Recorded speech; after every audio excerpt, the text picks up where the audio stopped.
حضرت ابو ہریرہ رضی اللہ تعالیٰ عنہ سے روایت ہے، مسلم شریف کے اندر یہ روایت موجود ہے صلاۃ کے بیان میں، کہ فقراء مہاجرین جو غریب مہاجرین تھے وہ حضور صلی اللہ علیہ وسلم کی خدمت میں حاضر ہو کر کہنے لگے کہ مالدار لوگ تو اتنے بلند درجے اور دائمی جنت کو لے گئے، آپ صلی اللہ علیہ وسلم نے فرمایا اس کی کیا وجہ ہے؟ انہوں نے کہا وہ ہماری طرح نماز پڑھتے ہیں، ہماری طرح روزہ رکھتے ہیں، اور وہ صدقہ خیرات بھی کرتے ہیں، اور ہم صدقہ خیرات نہیں کر سکتے۔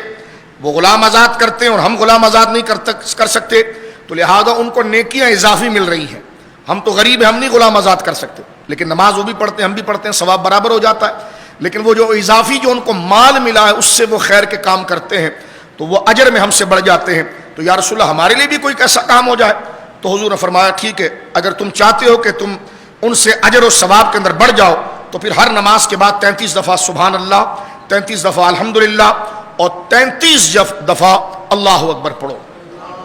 یہ عدد متعدد جگہ پر آئے ہیں، آگے بھی حدیث ہے، حضرت سیدہ زہرا کو حضور نے 34 دفعہ اللہ اکبر کہا تھا، اور یہ جو مسلم شریف کی حدیث ہے اس میں 33 کی ترتیب ہے کہ 33 دفعہ سبحان اللہ، 33 دفعہ الحمدللہ اور 33 دفعہ اللہ اکبر پڑھو، تو اللہ رب العالمین انہی کے مثل تمہیں دے دے گا جتنا انہوں نے مال لگا کر غلام اور لاکھوں روپے جو خرچ کیے ہیں، تو وہ اجر اللہ رب العالمین تمہیں بھی دے دے گا۔ تو پھر وہ دوبارہ آئے اور کہنے لگے یا رسول اللہ اب بھی مسئلہ یہ ہے کہ اب وہ جو ہمارے امیر دوست ہیں یعنی صحابہ، انہوں نے یہ بات آپ سے سن لی ہے، اب وہ نماز بھی پڑھتے ہیں، سب کچھ کرتے ہیں اور وہ خیرات بھی کرتے ہیں، پہلے بھی ہم سے بڑے ہوئے تھے، تو اب وہ یہ تسبیح بھی پڑھنا شروع کر رہے ہیں، اب وہ سبحان اللہ بھی پڑھ رہے ہیں، الحمدللہ بھی پڑھ رہے ہیں، اللہ اکبر بھی پڑھ رہے ہیں۔ تو حضور نے مسکرا کر فرمایا بھائی یہ تو اللہ کا فضل ہے، اللہ جسے چاہے عطا فرمائے۔ تو لہذا اس سے دو مسئلے پتہ چلے، ایک تو یہ فرق واضح ہو گیا کہ مال کی تقسیم یہ اللہ کے فضل سے ہوتی ہے،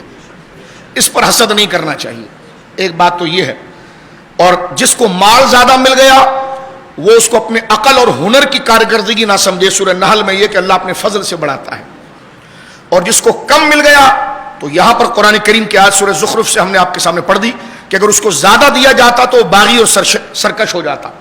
لہذا اس کو کم ملا ہے تو اس کو وسائل ہی نہیں ملے، اس لیے وہ خرابی کی طرف نہیں گیا۔ تو اس کو وسائل اگر نہیں مل رہے ہیں، اس کو اگر پرواز نہیں مل رہی ہے تو یہ اس کے لیے عافیت ہے، کیونکہ اگر اس کو وسائل، اور اللہ نے فرمایا اگر ہم اس کے لیے مال کو کھول دیتے جس طرح اوروں کے لیے کھولا ہے تو یہ باغی ہوتا اور اپنے دین سے بھی چلا جاتا۔ تو جس کو نہیں ملا وہ مزدوری کر رہا ہے تو وہ اس پر کامل یقین کر کے رکھے کہ یہ میرے لیے اچھا تھا، اس لیے کہ جو مجھے نہیں ملا اور مل جاتا تو میں شاید اسلام سے نکل جاتا، باغی ہو جاتا، فسادی ہو جاتا۔ تو یہ تقسیم کو اللہ رب العالمین جل وعلا نے سورۃ النحل میں، سورۃ الشورى میں اور سورۃ الزخرف کے اندر بیان فرما دیا۔